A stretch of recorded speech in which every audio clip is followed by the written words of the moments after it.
how's it going? It's Johnny from the future, or is it Johnny from the past? I don't know. Today's video was just a quick one. It wasn't really supposed to happen. It was going to be for Monday. But after making the patch with somebody today, I just said, like, look, I'll just throw it up there anyway. So you can kind of use it over the weekend. Come back to me and let me know what it's all about. So yeah, enjoy. Hey, welcome back to the channel, everybody. I hope you're well. My name's Johnny Lee. This is another HELIX video. And this is a guitar I love and hate all at the same time. If you've been to this channel before, you follow me on Facebook and Instagram. I'm not a massive fan of Les Pauls. A lot of the time, they don't stay in tune. Yes, you can play with the nut, file it down and do whatever, and you can put a string butler on it and all that, and they just kind of get on my nerves a little bit, and I'm never quite comfortable on a Les Paul. But every now and then, I am forced to use one. This is a great one, by the way. It's a 2004 Les Paul Standard. It's very nice. Look at that thing. Good old-fashioned American luthiers. So, simple patch, very straightforward, because a friend of mine, big Les Paul user, was just after something like almost vintagey sounded, but he wanted like a particular kind of boxy, kind of honky kind of sound, and this is kind of what we come up with. So, Scream 808, the Brit J4 5, the Kinky Boost, obviously, the cab is 2 cabs, and this will blow your mind. Prepare to have your mind blown. It's kind of a Paul Kossoff-y kind of thing, because Paul Kossoff, you don't know what Paul Kossoff is. He played in Free, Bad Company.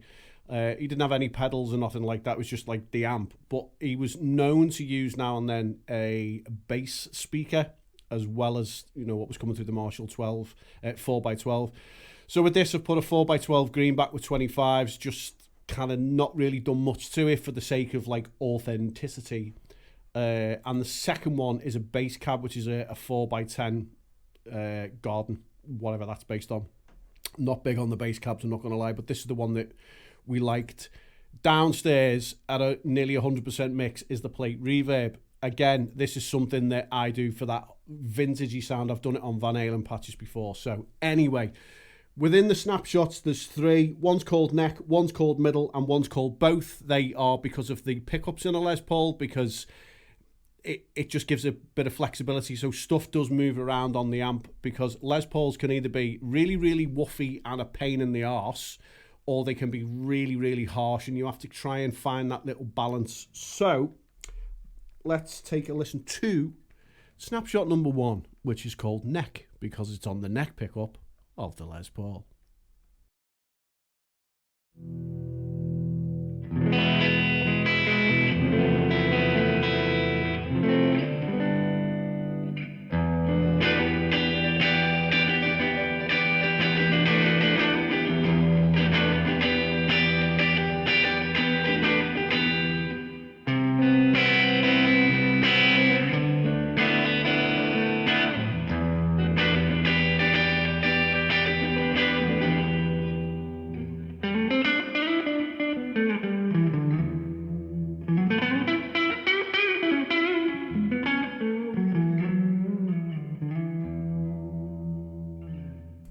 Nothing too exciting there, to be honest.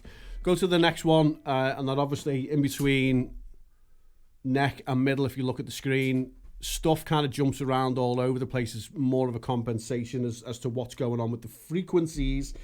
A big thing on Les Pauls when you're using them live as well is, well, even when you're using them in a studio, I tend to find that the volume pot and the tone control on these guitars are really, really responsive. Probably better than most of the other stuff that I use, because that's good old American luthier-y again, isn't it?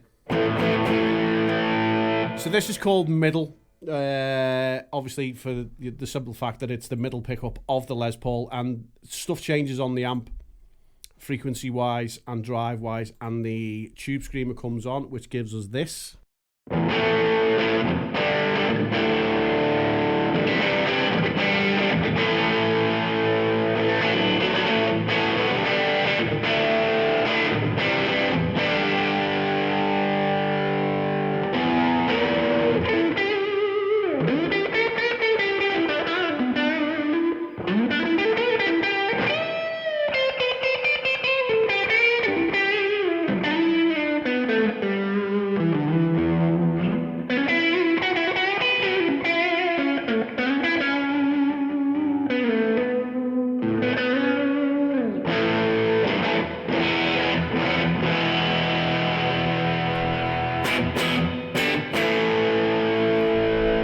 So our last one is called Both.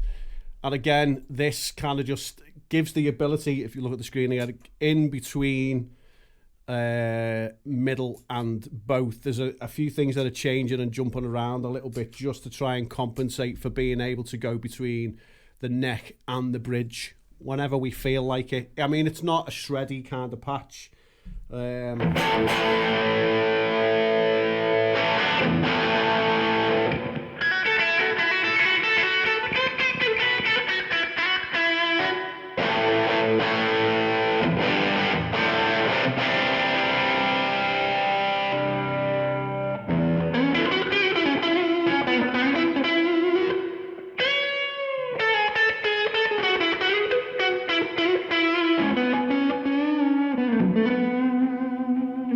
Responds well with the fingers as well, I think, if you want to get that kind of woman tone.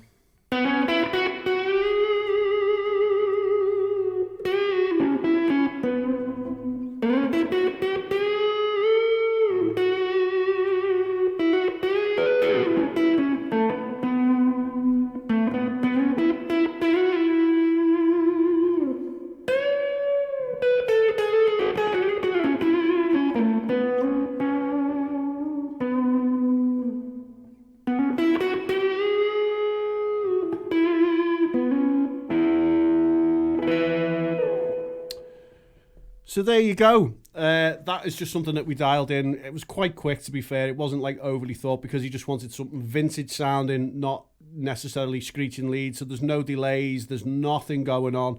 The reverb trick there is it just gives it a real vintagey kind of feel. If you were to drop the mix back down to 30% and throw that straight back up onto the top line, you'd still have a great sounding patch. It would just kind of lose all of its kind of, you know, big space, as though you're in a room with a really old, like, cranked up amp. That's what that does. It just gives it that kind of vintage vibe to it. And again, the plate, I think, out of the legacy section kind of suits that a little bit more. So just a quick one. Wasn't meant to be a video today, but I thought, you know, let's just throw it out there. As always, I appreciate you being here. Thanks for watching. Have a great day.